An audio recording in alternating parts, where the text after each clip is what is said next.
दबते ही शिलापट का अनावरण। प्रदेश को मिले 125 कस्तूरबा गांधी बालिका इंटर कॉलेज और 20 जिला शिक्षा प्रशिक्षण संस्थानों में निर्मित अतिरिक्त कक्षा कक्ष एवं ऑडिटोरियम। बहुत बहुत धन्यवाद माननीय। SCERT द्वारा विकसित कलांकुर कला सृजन 2 इंटर्नशिप मैनुअल और संस्कृत भाषा किट का विमोचन किया जाएगा। मैं माननीय मुख्यमंत्री महोदय से अनुरोध करूंगी कि इनका विमोचन करके इनका शुभारंभ करें। प्री प्राइमरी के लिए बच्चों को तैयार करने के लिए SCERT द्वारा विकसित किया गया है कलांकुर, जिससे रंग, आकार और चित्र के बारे में बच्चों को जानकारी दी जाए और खेल खेल में उन्हें आगे बढ़ाया जाए, ज्ञान दिया जाए। कला सृजन 2 उच्च बेसिक शिक्षा के लिए है। अलग अलग सर कलांकुर का मैनुअल शिक्षकों के लिए, ये रंग, आकार, चित्र के द्वारा बच्चों को सिखाना कला सृजन 2। और उसके बाद संस्कृत भाषा किट का भी विमोचन उसकी संदर्शिका के माध्यम से किया जाएगा। संस्कृत भाषा को सहज, सरल और नवाचार माध्यम से उसके ज्ञान के लिए संस्कृत भाषा की संदर्शिका, इसका संस्कृत भाषा को सहज, सरल ढंग से नवाचार माध्यम से प्राथमिक स्तर से ही इसका परिचय कराया जाए।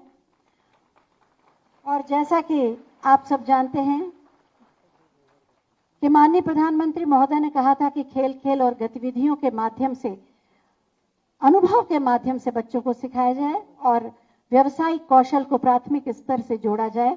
और इसीलिए लर्निंग बाय डूइंग कार्यक्रम शुरू किया गया, जिससे बच्चों को प्राथमिक स्तर से ही व्यवसायिक शिक्षा पाठ्यक्रम के माध्यम से उन्हें उससे जोड़ा जाए और कौशल से भी जोड़ा जाए और व्यवसायिक कुशलता बचपन से ही पाठ्यक्रम के माध्यम से उनमें जोड़ी जाए। लर्निंग बाय डूइंग के शिक्षक मैनुअल का विमोचन करके माननीय मुख्यमंत्री महोदय इसका शुभारंभ कर रहे हैं। 1772 विद्यालयों में ये चलेगा, जिससे बच्चों में समझ आएगी व्यवसायिक शिक्षा की और वो अपना करियर भी आगे चल के चुन पाएंगे।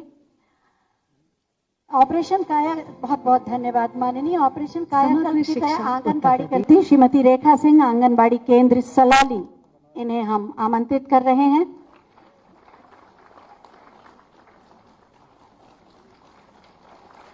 जोरदार तालियां। बहुत बहुत धन्यवाद माननीय।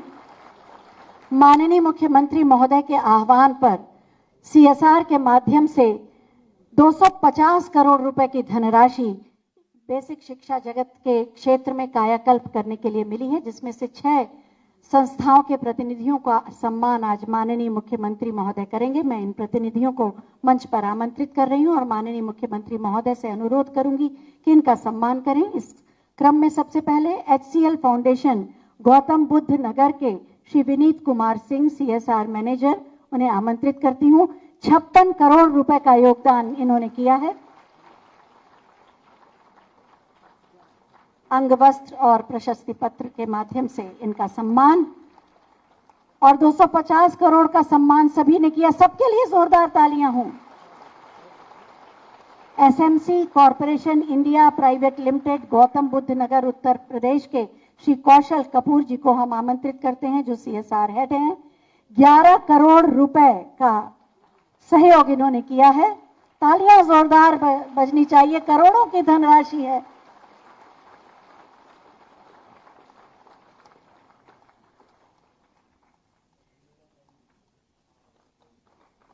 SRF फाउंडेशन गुरुग्राम हरियाणा के Shri A Rakesh ji, program head, 10.5 crore की धनराशि। माननीय मुख्यमंत्री महोदय का एक आह्वान आंदोलन के रूप में परिवर्तित हो जाता है और सभी आगे बढ़ जाते हैं। पावर फाइनेंस कॉरपोरेशन नई दिल्ली के श्री अली शाह जी, डिप्टी डायरेक्टर, 9.3 करोड़ का योगदान।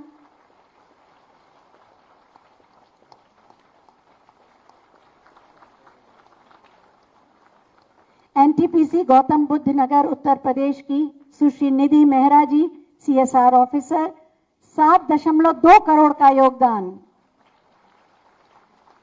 तालियां जरा जोर से बजें तो आनंद आ जाएगा। आईटीसी लिमिटेड कोलकाता पश्चिम बंगाल के Shri Suvendu Das ji, CSR state head, 7 crore रुपए का योगदान। और 250 करोड़ का योगदान जिन संस्थाओं ने दिया, उन सब के लिए भी आज जोरदार तालियां। माननीय मुख्यमंत्री महोदय के निवेदन को इन्होंने स्वीकार किया। बहुत बहुत धन्यवाद माननीय मुख्यमंत्री महोदय। और अब बारी है डीबीटी के माध्यम से 1,91,00,000 बच्चों के भविष्य को संवारने की, उन्हें ड्रेस, जूता मोजा, स्वेटर, स्कूल बैग, स्टेशनरी के लिए धनराशि देने के लिए सीधे अंतरण की सुविधा मैं माननीय मुख्यमंत्री महोदय से अनुरोध करूंगी कि 2300 करोड़ की ये धनराशि बटन दबाकर अंतरित करें। 1,91,00,000 छात्र छात्राओं को ये राशि सीधे खाते में जाएगी, उनका भविष्य सुनहरा होगा।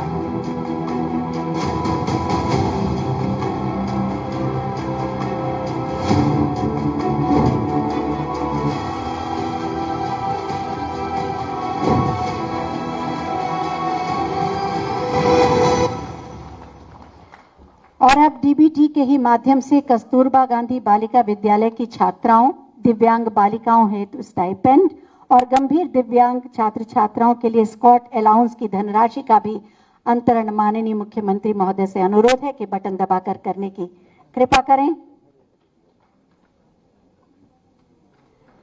8 करोड़ 18 लाख की छात्रवृत्ति, लगभग 4 करोड़ का स्टाइपेंड और 6 करोड़ लगभग 7 करोड़ की धनराशि स्कॉट अलाउंस। उन्नत भविष्य की संभावनाओं के सभी द्वार खुल रहे हैं। मध्य प्रदेश और सर्वोत्तम प्रदेश बनने की ओर अग्रसर उत्तर प्रदेश।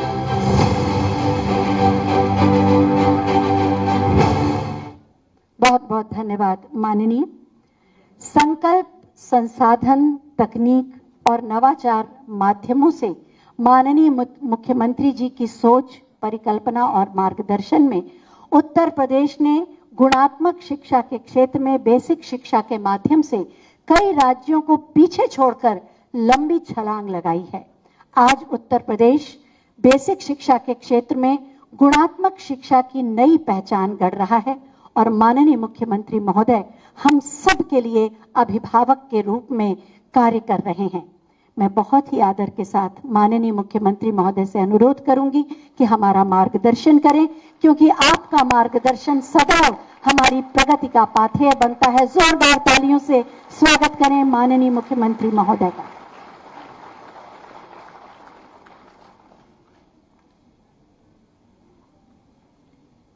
आज के समारोह में मंच पर उपस्थित प्रदेश सरकार में मंत्रिमंडल के मेरे सहयोगी मंत्री श्रीमती माध्यमिक शिक्षा विभाग में श्रीमती गुलाब देवी जी, बेसिक शिक्षा विभाग के मंत्री श्री संदीप सिंह जी, प्रदेश के मुख्य सचिव श्री दुर्गा शंकर मिश्र जी, अपर मुख्य सचिव बेसिक और माध्यमिक श्री दीपक कुमार जी, बेसिक शिक्षा विभाग के सभी अधिकारीगण, प्रदेश भर में वर्चुअल माध्यम से जुड़े हुए हमारे सभी मंत्रीगण, जनप्रतिनिधिगण, अध्यापकगण, अभिभावकगण और प्यारे बच्चों, मुझे बहुत प्रसन्नता है कि विगत 6 वर्षों में प्रधानमंत्री मोदी जी के मार्गदर्शन में, उनके यशस्वी नेतृत्व में देश की सबसे बड़ी आबादी के राज्य उत्तर प्रदेश ने समग्र विकास की जो एक अवधारणा होती है उसको साकार करते हुए क्रांतिकारी परिवर्तन उत्तर प्रदेश के अंदर लाने का प्रयास किया है। कल आपने देखा होगा नीति आयोग के द्वारा उत्तर प्रदेश से गरीबी से मुक्त करने के जिस लक्ष्य को प्राप्त करने में सफलता प्राप्त की गई है, यानी 6 वर्ष में उत्तर प्रदेश से लगभग 5.5 करोड़ लोग गरीबी से मुक्त हुए हैं, यानी वे सक्षम बने हैं, गरीबी से मुक्त होकर के सक्षमता की ओर आगे बढ़े हैं। नीति आयोग ने इसके लिए जो पैरामीटर तय किए थे, उस पैरामीटर में सबसे पहला पैरामीटर था शिक्षा का। शिक्षा के क्षेत्र में आमूलचूल परिवर्तन करने की दिशा में कदम बढ़ाए हैं और आने वाले 5 7 साल 10 साल में इसके और बेहतरीन परिणाम आएंगे। अभी से जो परिणाम आ रहे हैं बहुत सकारात्मक दिशा में बढ़ रहे हैं। इसके लिए मैं उन सभी शिक्षकों का, उन सभी गुरुजनों का जिन्होंने इस सकारात्मक पहल में आगे आकर के इसे नेतृत्व दिया, इसकी ऑनरशिप ली और आज उसके परिणाम हम सबको देखने को मिल रहे हैं, उन सबका हृदय से अभिनंदन करता हूं और बेसिक और माध्यमिक शिक्षा विभाग को इस अभिनव कार्यक्रम के साथ जुड़ने के लिए हृदय से धन्यवाद भी देता हूं।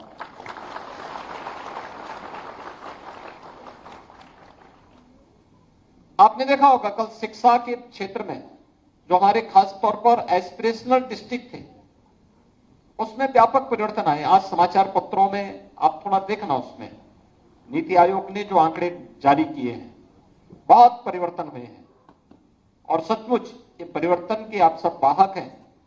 इसके लिए मैं उन सभी विभागों को जिन्होंने प्रधानमंत्री मोदी जी के इस विजन को अपने विभाग का मिशन बना करके उस लक्ष्य की प्राप्ति करने में योगदान दिया है, वे सभी धन्यवाद के पात्र हैं।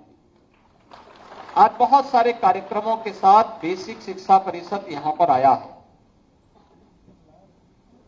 और इनमें आपने देखा होगा कि अभी अनेक कार्यक्रम हुए हैं।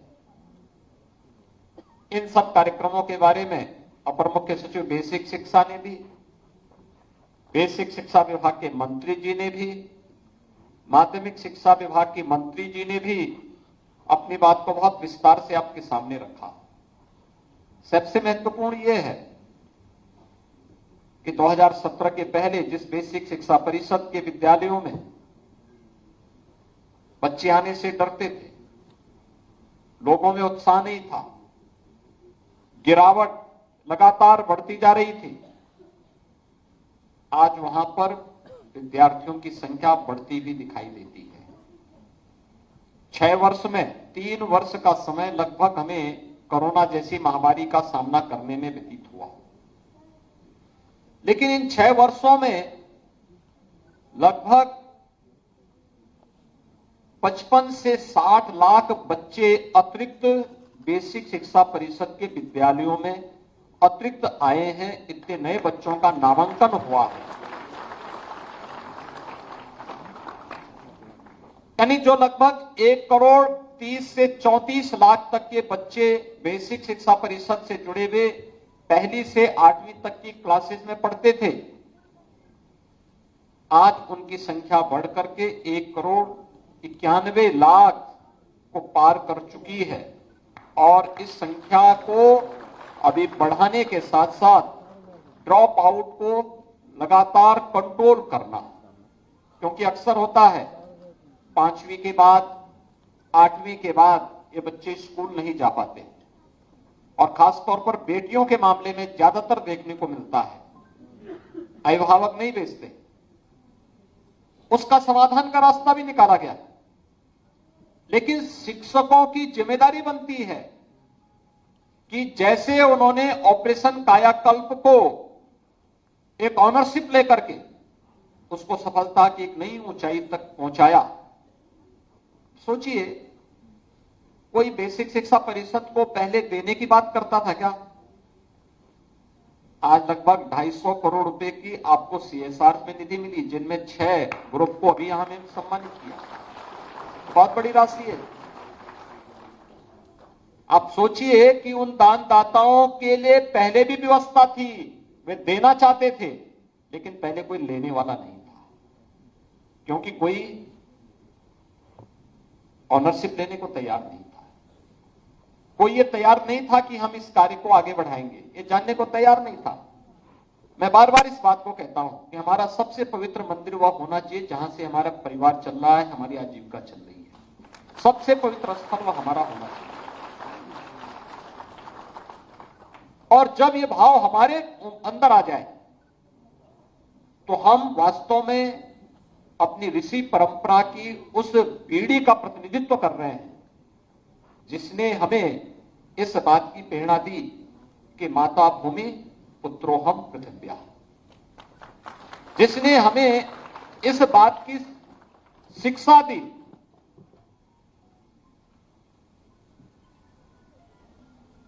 कि जो हम सबको उन सभी पवित्र भावों के साथ जोड़ती है जो एक छात्र को शिक्षक के प्रति, एक छात्र को अपने माता पिता के प्रति, एक छात्र को अपने अतिथि के प्रति देवत्व के भाव के साथ जोड़ता है। यह हमारे संस्कार थे। और जब हम अपने शिक्षा के केंद्र को भी इस कार्य के साथ जोड़ते हैं तो वह हम सबके सामने देखने को मिलता है। अब डीबीटी के माध्यम से जो पैसा यहां से आज भेजा गया, चाहे वह बेसिक शिक्षा परिषद के विद्यालयों में पढ़ने वाले बच्चों के लिए पहले 1100 रुपए दिए जाते थे, इसमें 100 रुपए की और वृद्धि करते हुए 1200 रुपए हर छात्र के अभिभावक के अकाउंट में गया है। और उस अकाउंट से ये उम्मीद की जाती है कि हर शिक्षक हर छात्र के लिए यूनिफॉर्म बनवाने के लिए उनके अभिभावकों के साथ बैठक करके एक समय सीमा के अंदर सुनिश्चित करें कि उनके लिए 2 यूनिफॉर्म बन जाए, bag, books, sweater, shoes, socks, ये सभी उन बच्चों के लिए क्रय अभिभावक कर ले और बच्चे नियमित रूप से अपनी यूनिफॉर्म में ही स्कूल आए, यह हम सुनिश्चित करें। थोड़ा प्रयास करेंगे, संवाद बनाएंगे, समस्या का समाधान निकलेगा और बच्चों के लिए आंतरिक की जा रही धनराशि का सही उपयोग उन बच्चों के लिए हो पाएगा। इसमें 2 चीजें सामने आई। एक, जो हर बार शिकायत आती थी, 2 वर्ष पहले, 3 वर्ष पहले तक ये शिकायत आती थी। जब हमने 2017 में योजना प्रारंभ की तो शिकायत आती थी कि साहब यूनिफॉर्म नहीं मिल पा रहा है, बैग नहीं मिल पा रहा है, बुक्स नहीं मिल पा रही है, और भी तमाम शिकायतें आती थी, जूते मोजों की शिकायत आती थी। उस समय फिर यह व्यवस्था हुई कि अगर हम पैसा बच्चों को दे देंगे, या कुछ जगह ये भी शिकायत आती थी कि साहब क्वालिटी का सामान नहीं उपलब्ध कराया जा रहा है। आज कम से कम अभिभावक को जाएगा तो अभिभावक क्वालिटी के अनुसार, अपनी पसंद के अनुसार, छात्र छात्रा की पसंद के अनुरूप या उसकी साइज की यूनिफॉर्म भी बना देंगे या उसके साइज के जूते मोजे भी ले लेंगे और साथ साथ समय पे सब कुछ हो जाएगा और कहीं कोई भ्रष्टाचार भी नहीं होगा। यह पारदर्शिता और शुद्धता का एक नमूना है और उस कार्यक्रम को आगे बढ़ाने का कार्य हुआ है। लेकिन इसकी मॉनिटरिंग विद्यालय स्तर पर प्रधानाचार्य जी के माध्यम से, शिक्षकों के माध्यम से जब इसकी समीक्षा होगी और संवाद बनाया जाएगा अभिभावकों के साथ, तो इस समस्या का समाधान भी होगा और सही आंकड़े हमारे पास आ पाएंगे कि वास्तव में कितने बच्चे बेसिक शिक्षा परिषद के स्कूलों में अध्ययन कर रहे हैं।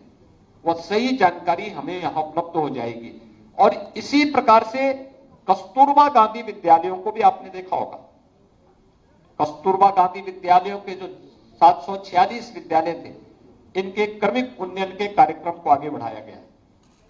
इन्हें 12वीं तक करने का प्रयास हुआ और 12वीं तक होने के बाद अब उन विद्यालयों में उनके स्तर को सुधारने की व्यवस्था, उसके लिए इंफ्रास्ट्रक्चर की व्यवस्था, जो हमारे डाइट के विद्यालय थे, प्रशिक्षण महाविद्यालय थे, उन प्रशिक्षण महाविद्यालयों में ऑडिटोरियम के निर्माण की कार्रवाई, ये हमारी निरंतर प्रक्रिया का हिस्सा बनना चाहिए।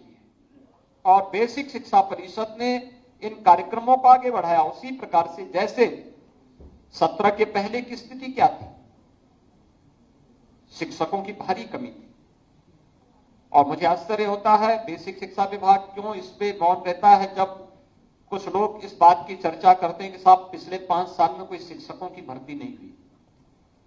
1,64,000 शिक्षकों की भर्ती बेसिक शिक्षा परिषद में पिछले 6 वर्ष के अंदर हुई है। बेसिक और माध्यमिक शिक्षा परिषद में हम लोगों ने 1,64,000 शिक्षकों की भर्ती की है।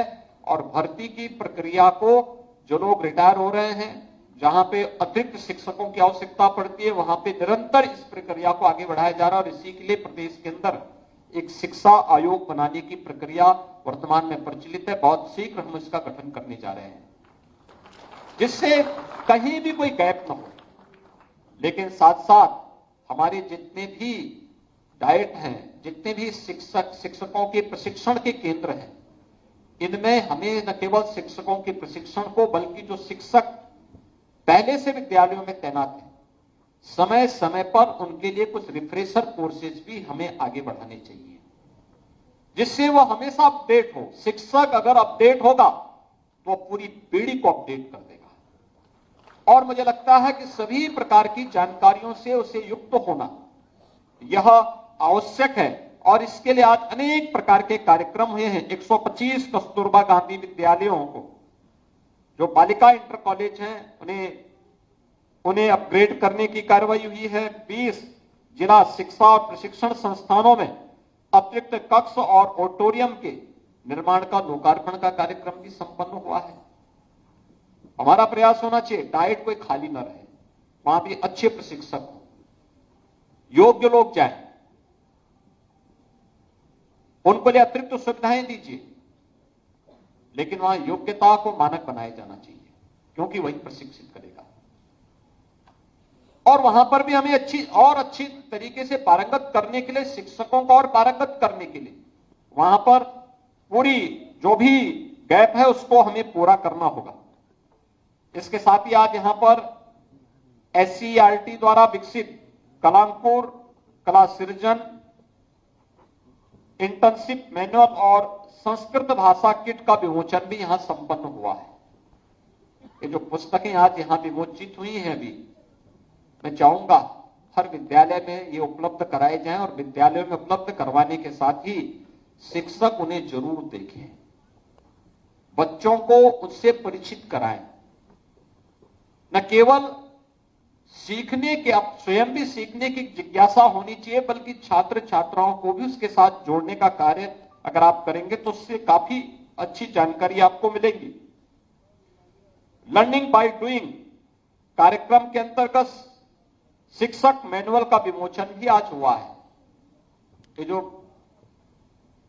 लर्निंग बाय डूइंग, जो यहां पर आज शिक्षक मैनुअल का विमोचन का कार्यक्रम संपन्न हुआ है, हर शिक्षक इसको एक बार जरूर देखें। समय लगेगा, लेकिन आपने अगर शिक्षा को अपने कैरियर का हिस्सा बनाया है तो समय तो आपको देना पड़ेगा।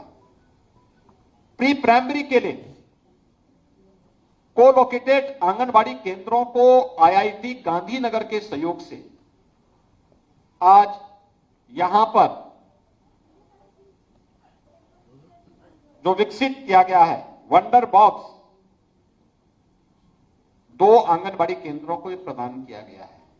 और प्री प्राइमरी के रूप में आंगनबाड़ी केंद्रों को विकसित करने के लिए हम लोगों ने बहुत पहले कहा था। कोविड के कारण इस समयबद्ध तरीके से आगे नहीं बढ़ पाया है, लेकिन हमें इसको आगे बढ़ाना ही होगा। ये न्यू होगी हमारी बेसिक एजुकेशन में। और जहां पे आंगनबाड़ी में आंगनबाड़ी कार्यकर्ती उन बच्चों के साथ समय देती हैं, उन्हें प्रशिक्षित करती हैं, बहुत अच्छी सकारात्मक दिशा में उन बच्चों के मन में स्कूल के प्रति एक बहुत सकारात्मक भाव पैदा होता है। वे स्कूल जाने के इच्छुक दिखते हैं। लेकिन जहां पे व्यवहार, शिक्षकों के व्यवहार में थोड़ा रूखापन है, वहां पे मैं देख रहा था जिस दिन स्कूल खुले थे, बहुत सारे बच्चे ऐसे थे जो स्कूल जाने के लिए उत्सुक थे अपने शिक्षकों के व्यवहार के कारण, और बहुत सारे बच्चे ऐसे थे जो उस रूखे व्यवहार के कारण स्कूल जाने से रो रहे थे कि साहब मुझे स्कूल आज मत भेजिए। यानी ये चीजें दिखती हैं। वो बच्चा अपने व्यवहार से इस बात के व्यक्ति कर रहा था कि स्कूल में शिक्षक का व्यवहार या आंगनबाड़ी केंद्रों में आंगनबाड़ी कार्यकर्तियों का व्यवहार कैसे है, यह हमें स्वयं तय करना होगा। मैं धन्यवाद दूंगा उन सभी संस्थानों को जिन्होंने सीएसआर के मद से बेसिक शिक्षा परिषद में ऑपरेशन कायाकल्प के कार्यक्रम को आगे बढ़ाने में अपना योगदान दिया है और आज उनमें से 6 संस्थानों को सम्मानित किया गया है। 6 संस्थान तो हमें सहयोग कर ही रहे हैं, हमारे जनप्रतिनिधियों ने, प्रशासनिक अधिकारियों ने, पुलिस के अधिकारियों ने, और इसके अतिरिक्त समाज से जुड़े हुए मानिंदों ने, शिक्षा विभाग के अधिकारियों ने भी, शिक्षकों ने भी रुचि लेकर के ऑपरेशन कायाकल्प के कार्यक्रम को सफलता की नई ऊंचाइयां दी। कोई कल्पना करता था बेसिक शिक्षा परिषद के विद्यालय 2017 के पहले जिसमें पेड़ उगे होते थे, झाड़ियां उगी होती थी, काई जमी होती थी, आज बहुत अच्छी पेंटिंग के साथ में बच्चों की रचनात्मक अभिव्यक्ति को बढ़ाने में अपना योगदान दे रही है। अभिभावक अपने बच्चों को स्कूल में भेजना चाहता है, उसके मन में अब एक जिज्ञासा पैदा हुई है और अनेक कार्यक्रम बेसिक शिक्षा परिषद ने निपुण भारत कार्यक्रम के साथ जो कार्यक्रम आगे बढ़ाए हैं, इसने तो बहुत ही सकारात्मक योगदान इस दिशा में दिए हैं और ऑपरेशन कायाकल्प को और सकारात्मक दिशा में आगे बढ़ाने के लिए भी जो आज यहां पर सीएसआर के मद से जिन संस्थानों ने योगदान दिया है, मैं उन सबको हृदय से धन्यवाद देता हूं, उनका अभिनंदन करता हूं और विश्वास व्यक्त करता हूं कि सीएसआर की निधि का इससे बेहतर उपयोग हो ही नहीं सकता है कि हम अपनी पीढ़ी को बना रहे हैं। ये देश की नींव को मजबूत बनाने का कार्यक्रम है और उस नींव को इस रूप में मजबूत बनाने का काम हो रहा है। डीबीटी के माध्यम से आज यहां पर आपने देखा होगा कि 1200 रुपये प्रति छात्र 1,91,00,000 बच्चों को, मैं जब इस संख्या को देखता हूं तो मुझे बहुत सारे देशों की जनसंख्या याद आने लगती है कि यहां बेसिक शिक्षा परिषद में ही हमारे पास 1,91,00,000 बच्चे अध्ययन कर रहे हैं और बहुत सारे देशों की इतनी आबादी नहीं है, इतने हमारे यहां बच्चे हैं। लेकिन हमारी जिम्मेदारी बनती है कि जो बच्चे अधूरे में स्कूल छोड़ देते हैं, ड्रॉप आउट को रोकना। इसके लिए अभिभावकों के साथ संवाद, उनके साथ बातचीत करना। अब तो टेलीफोन हो चुके हैं, आपके पास आपकी क्लास के हर बच्चे के अभिभावक का मोबाइल फोन होना चाहिए। बच्चा स्कूल नहीं आया, तत्काल उस शिक्षक को जैसे आपको समय मिले नोट कर लिया, अपनी डायरी में नोट करिए और फिर उस शिक्षक, उस अभिभावक को फोन से पूछिए क्या आपका बच्चा स्कूल क्यों नहीं आ पाया। आपके पास समय होगा, विद्यालय जैसे आपका छूटता है,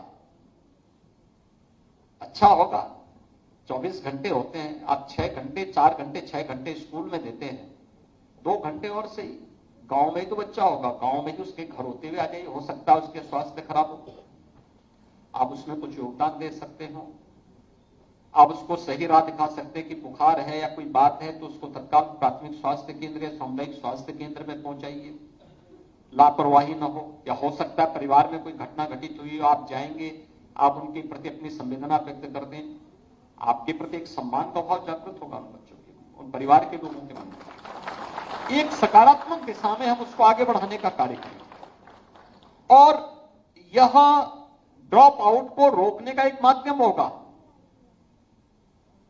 ये बच्चे पढ़ लिख जाएंगे तो समाज में कुछ सकारात्मक योगदान कर पाएंगे और उस सकारात्मक योगदान को, ड्रॉप आउट को रोकना, लेकिन साथ साथ आज आपने देखा होगा कि यहां पे कस्तूरबा गांधी विद्यालय की बालिकाओं को भी 76,000 बालिकाओं को भी स्कॉलरशिप दी गई है और उनको बालिकाओं को प्रतिवर्ष 1,100 रुपये की दर से छात्रवृत्ति, 19,553 दिव्यांगजनों को 2,000 रुपये का स्टाइपेंड और 11,364 ऐसे बच्चे जो बिना सहायता के विद्यालय आने में समर्थ हैं, नियमित विद्यालय आने हेतु प्रेरित करने के उद्देश्य से 6,000 रुपए के स्कॉट अलाउंस की डीबीटी का भी आज यहां पे हमने वो धनराशि डीबीटी के माध्यम से उनके अकाउंट में भेजी है। यानी इतनी बड़ी धनराशि आज बेसिक शिक्षा परिषद 1,91,000 बच्चों के लिए तो 2,300 करोड़ रुपए की राशि उनके यूनिफॉर्म के लिए, जूता मोजा के लिए, बैग के लिए ये उपलब्ध करवाया है। कस्तूरबा गांधी विद्यालय के 76,000 बालिकाओं के लिए भी 1,100 रुपए प्रतिवर्ष की राशि उनके अकाउंट में जा रही है और दिव्यांग बच्चों के लिए भी आज एक निश्चित राशि उनके अकाउंट में आज यहां पर डीबीटी के माध्यम से आंतरित की गई है। अब इस राशि का सही सदुपयोग हो, इसके लिए हमें थोड़ी रुचि लेनी पड़ेगी और उस रुचि के लिए ही मैं आप सबका आह्वान करूंगा कि ये सभी कार्यक्रम इसके साथ जुड़ने चाहिए। और इसके साथ ही आपने देखा होगा कि आज स्किल डेवलपमेंट के साथ जोड़ने के लिए भी कुछ अभिनव कार्यक्रम आगे बढ़े हैं। हमें बच्चों के मन में सकारात्मकता पैदा करनी पड़ेगी और इसके लिए ड्राइंग बनाने का कार्यक्रम हो सकता है। एक अच्छा आर्किटेक्ट का माध्यम आप उन बच्चों को अभी से अगर ड्राइंग बनाना सिखा देंगे ना तो आगे चलकर बहुत अच्छे आर्किटेक्ट बन पाएंगे, मास्टर प्लानर बन जाएंगे। एक टाउन प्लानर क्या करता है, पूरे टाउन की मैपिंग तो करता है, फिर इसके बारे में एक विजन देता है कि कहां पे क्या होना चाहिए, कहां मार्केट होनी चाहिए, कहां शिक्षा का हब होना चाहिए, कहां चिकित्सा का हब बनना चाहिए, कहां ट्रांसपोर्ट नगर बनना चाहिए, कहां पे क्या चीजें बननी चाहिए, उसके लिए वो एक विजन देता है। अगर आप केवल अपने विद्यालय के लिए ही इस व्यवस्था को बना ले कि विद्यालय कहां पे है, उसमें क्या क्या चीजें हैं, उसके बारे में भी आप उन बच्चों को ड्राइंग बनाने की कला वहां सिखाना शुरू कर देंगे, यह भी अपने आप एक स्किल डेवलपमेंट का एक माध्यम बन जाएगा। बच्चों को मिट्टी के ही कुछ खिलौने बनाने का अभ्यास आप कराना शुरू कर देंगे, उसके मन में एक नई प्रेरणा पैदा होगी। बच्चों को किचन गार्डन के बारे में भी कुछ जानकारी दे देंगे तो बच्चों के मन में एक जिज्ञासा पैदा होगी। वृक्षारोपण के बारे में कुछ प्रेरित कर देंगे तो उसके बारे में उसके मन में एक जिज्ञासा पैदा होगी। मैं बहुत बार देखता हूं, पता नहीं वे लोग पुष्प लगाते हैं कि नहीं लगाते हैं, लेकिन मैं देखता हूं कहीं जाते हैं तो उनका हाथ खाने में कहीं पुष्प लगाओ, गमले से पुष्प जरूर तोड़ देंगे। ये मैं बहुत बार देखता हूं, मुझे बहुत बार लोगों को टोकना पड़ता है, अरे जब लगा नहीं सकते तोड़ क्यों रहे हो, लेकिन वो तोड़ेंगे जरूर, क्योंकि उसको सही रास्ता दिखाया ही नहीं गया, बताया ही नहीं गया। तो लगा नहीं सकता लेकिन तोड़ने में विश्वास करता है। अगर हम बच्चों को बताएं कि देखो अनावश्यक मत तोड़ना चाहिए उसको, लेकिन अगर हम लगाने के बारे में बता सकें, विद्यालय में अच्छी सजावट होनी चाहिए, क्यारी बनाइए, बच्चों को उसके बारे में थोड़ा बताइए, शिक्षक में थोड़ा मेहनत कर ले तो मानसिक श्रम और शारीरिक श्रम दोनों अगर मिल जाएगा तो उसके बहुत बेहतर परिणाम आ जाएंगे, बहुत अच्छे परिणाम आ जाएंगे। और मैं चाहूंगा कि इस दिशा में आप सबको आगे बढ़ने की आवश्यकता है। बाकी अन्य कार्यक्रम तो होंगे, लगातार आगे बढ़ते रहेंगे, लेकिन जो हम स्थानीय स्तर पर भी कुछ कर सकते हैं, पिछले 6 वर्ष के अंदर जो दूरी तय की गई है, इसको और सकारात्मक दिशा में आगे बढ़ाने की आवश्यकता है। आज ये बेसिक शिक्षा परिषद ने परिवर्तन आज दिखता है, आज लोग बोलते हैं इसके बारे में, जनप्रतिनिधिगण आते हैं वो भी इस बात को बोलते हैं कि बेसिक शिक्षा परिषद में परिवर्तन हुआ है। अब माध्यमिक शिक्षा की बारी है, माध्यमिक शिक्षा के लिए अनेक पॉलिसी बनाई गई है, उस कार्यक्रम को भी आगे बढ़ाने के कार्यक्रम चल रहे हैं। बस समय पे निर्णय। माध्यमिक शिक्षा ने इस दौरान नकल विहीन परीक्षाएं दी है, पहली बार रिकॉर्ड मात्रा में यानी पहले 3 महीने माध्यमिक शिक्षा में परीक्षा में लगते थे, इस बार मात्र 15 दिन में परीक्षाएं हुई हैं। 2 महीने परिणाम आने में लगते थे, इस बार मात्र 14 दिन में परिणाम आए हैं। यानी 29 दिन के अंदर माध्यमिक शिक्षा में, जिसमें 56 लाख बच्चों ने परीक्षाएं दी थी, 1 महीने के अंदर वे सभी कार्यक्रम सफलतापूर्वक संपन्न हुए हैं और कहीं भी नकल नहीं हुई, कोई शिकायत नहीं आई। ये है परिवर्तन, ये है परिवर्तन। और इस परिवर्तन के लिए अपने आप को तैयार करना, ये प्रयास करने से होता है। और नहीं तो होता क्या था, नकल का अड्डा कोई और चलाता था और बदनाम शिक्षक होता था, पूरी शिक्षा व्यवस्था बदनाम होती थी और पहचान का संकट उत्तर प्रदेश वासियों के सामने आता था, उत्तर प्रदेश के नौजवानों के सामने आता था। आज उससे उभरे हैं, उससे आगे बढ़े हैं। और इसलिए मैं आज के इस अवसर पर चाहूंगा कि हम जो परिवर्तन किए गए हैं इसको और अच्छे ढंग से आगे बढ़ाने की व्यवस्था करें। ऑपरेशन कायाकल्प सेकंड का जो फेज होगा, ये माध्यमिक शिक्षा के लिए होना चाहिए।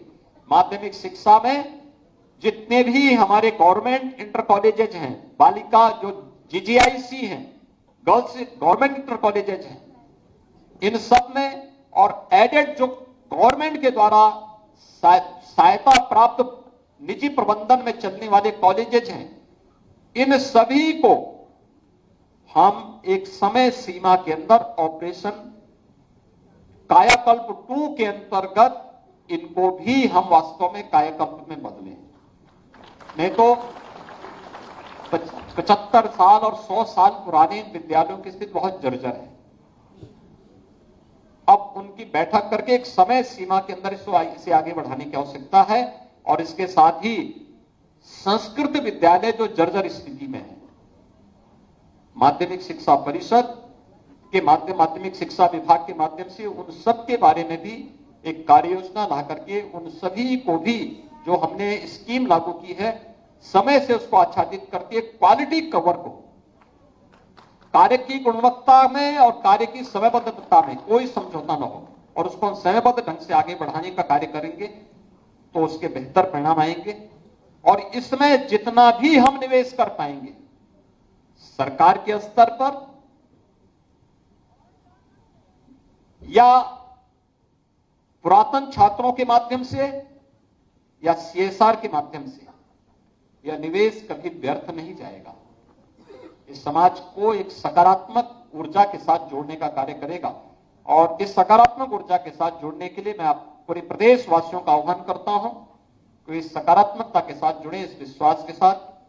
एक बार आज 1,91,00,000 में सभी बच्चे जो आज 1200 रुपए की राशि प्राप्त किए हैं, 76,000 वे बालिकाएं जो कस्तूरबा गांधी विद्यालयों में भी 1100 रुपए वार्षिक छात्रवृत्ति प्राप्त की है, और वे दिव्यांगजन छात्र छात्राएं जिनको स्टाइपेंड के रूप में सरकार अतिरिक्त धनराशि देती है, उन सबको इस धनराशि के उपलब्ध होने के अवसर पर मैं उन्हें हृदय से बधाई देता हूं।